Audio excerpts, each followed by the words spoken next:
Three aircraft currently define what elite stealth looks like: America's F-35, Russia's Su-57, and China's J-35. Each one took billions of dollars and decades of engineering to build. Each one sits in a club that almost nobody else has been invited to join. Pakistan's PFX changes that calculation. A twin-engine stealth fighter designed to supercruise, carry internal weapons, and operate with a fully indigenous sensor stack that no foreign government can ever switch off. The question is not whether Pakistan is building this aircraft. It is whether what they are building belongs in the same conversation as the three most advanced stealth fighters on Earth. The answer requires looking at four things: stealth architecture, engine design, combat performance, and weapons integration. Because those four pillars are exactly what separates elite stealth fighters from expensive imitations. Section 1.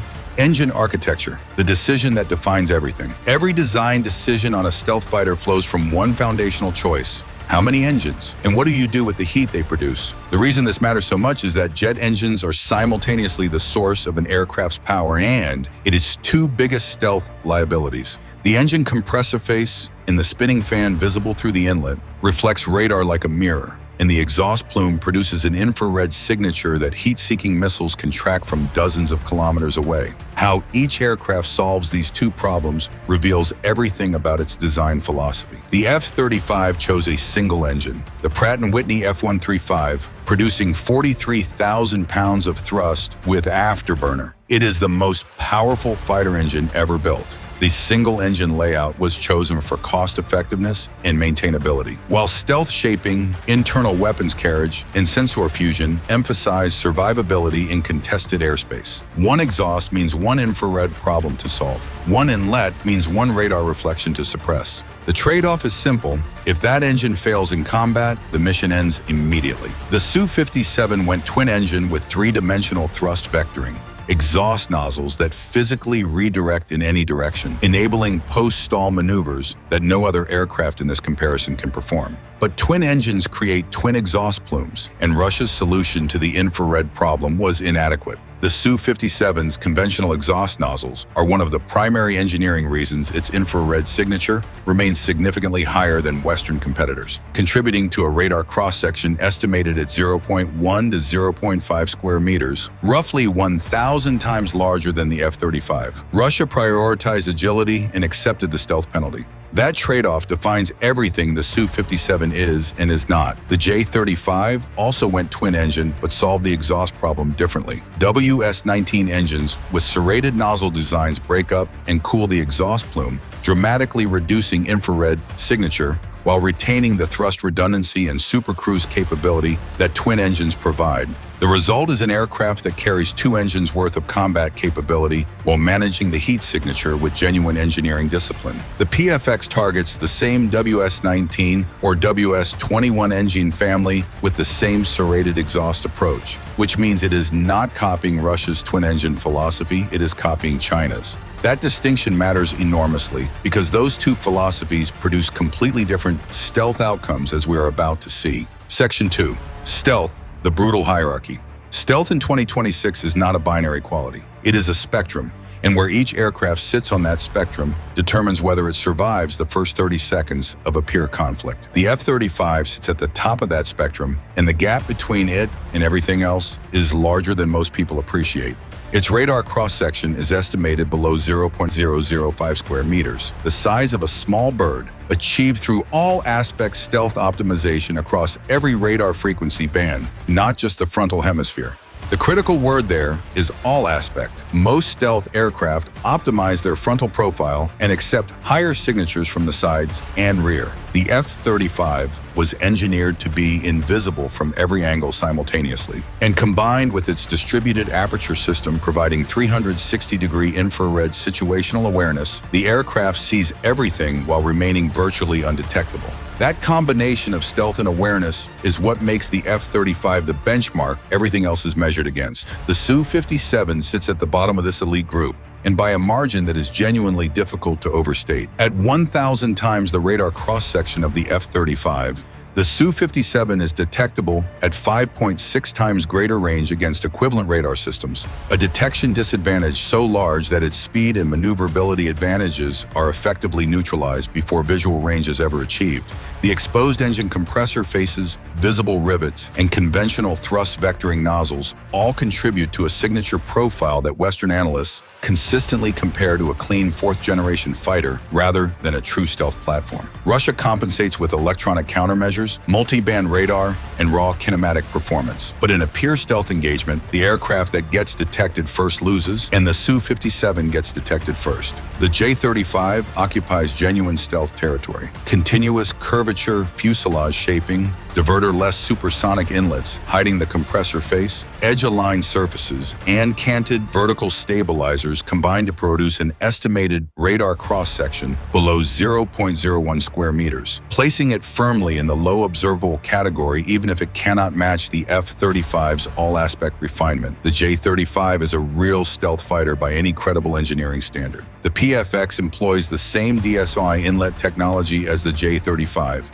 combined with internal weapons bays, radar-absorbing composite materials, and stealth coating across the airframe. Every one of those design elements is a proven low-observable technique, not experimental or speculative, but validated on operational aircraft. If Pakistan executes the manufacturing precision that stealth coatings demand, and that is the genuine challenge because stealth maintenance is as important as stealth design, the PFX should achieve an RCS competitive with the J-35 category. It will not match the F-35. Nothing currently in production matches the F-35, but matching the J-35 stealth profile while adding twin-engine redundancy and Supercruise capability creates a unique value proposition that neither the F-35 nor the J-35 individually offers. Section 3. Performance where the PFX earns its place. Raw performance numbers tell part of the story. The engineering decisions behind them tell the rest. The Su-57 is the fastest aircraft in this comparison, maximum speed exceeding Mach 2 with a combat range approaching 5,000 kilometers. And its thrust vectoring gives it aerobatic capability that makes it uniquely dangerous in a close-range engagement. But modern beyond visual range combat largely renders those kinematic advantages irrelevant.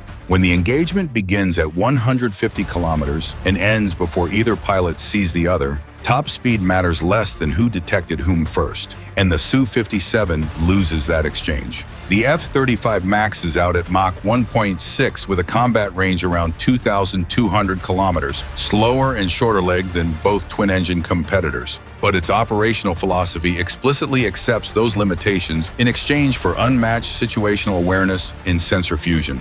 In real-world operations from Syria to the Pacific, that trade-off has proven correct. The F-35 has not lost an engagement it started. The J-35's twin WS-19 engines enable Supercruise, sustained supersonic flight without afterburner, which the single-engine F-35 cannot achieve. Supercruise matters not only for speed, but for stealth. Afterburner use creates an infrared bloom visible to every heat-seeking system in range. An aircraft that transits supersonically without afterburner is operating with a significantly lower thermal signature throughout the entire mission profile, not just when weapons bays are closed. The PFX targets the same Supercruise capability through its twin-engine configuration, combined with canards that provide superior maneuverability at subsonic speeds, a capability neither the F-35 nor J-35 possesses. Canards generate lift ahead of the center of gravity, enabling tighter turn radii and faster angle of attack transitions that become decisive if a beyond visual range engagement fails to achieve a kill and the fight closes to merge range. For an aircraft designed to operate without the established support networks of NATO or China's integrated air defense, that close-range advantage provides genuine insurance. The cost dimension cannot be ignored in a global comparison. The F-35 currently costs approximately $82.5 million per aircraft after decades of production learning. The J-35's export pricing is not public, but comparable twin-engine stealth aircraft economics suggest similar or higher figures. The PFX, built on an existing F-17 industrial foundation at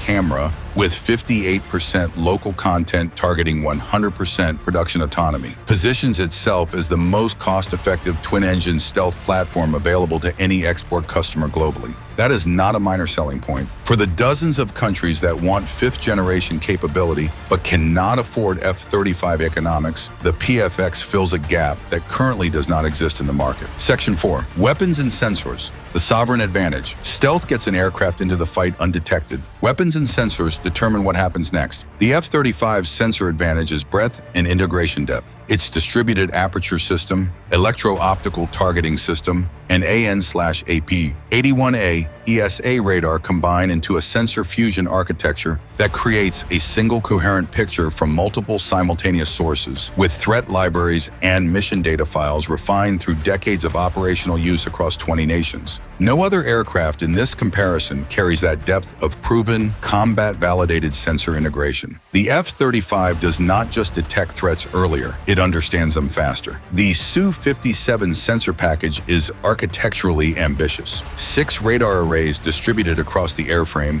including L-band sensors effective against stealth aircraft at certain geometries, combined with an infrared search and track system and comprehensive electronic warfare suite. L-band radar deserves specific attention here. It operates at frequencies that interact with stealth aircraft's structural features rather than smooth skin panels, potentially detecting aircraft that X-band radar misses entirely. In a contested airspace where both sides are fielding stealth platforms, the Su-57's multiband detection approach creates asymmetric advantages that its poor stealth profile partially offsets. The J-35 carries up to 6 L-15E missiles internally, a beyond visual range weapon with a range exceeding 200 kilometers at hypersonic terminal speeds, giving it a first strike engagement envelope that most opposing aircraft cannot survive long enough to respond to. Its sensor suite is less publicly documented than Western equivalents, but employs the same broad architectural principles as China's J-20, benefiting from lessons learned across China's most advanced operational stealth platform.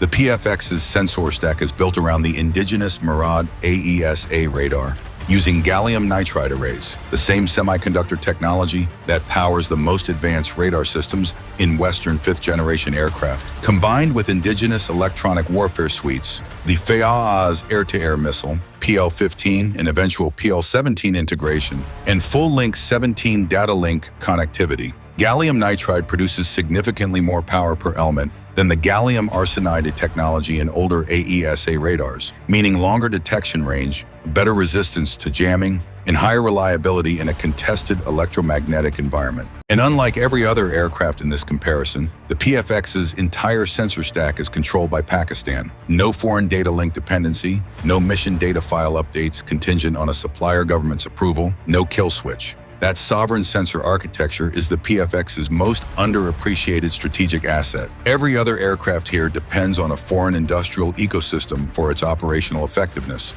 The F-35 depends on Lockheed Martin and the Pentagon. The Su-57 depends on Rostec and a sanctions-crippled economy.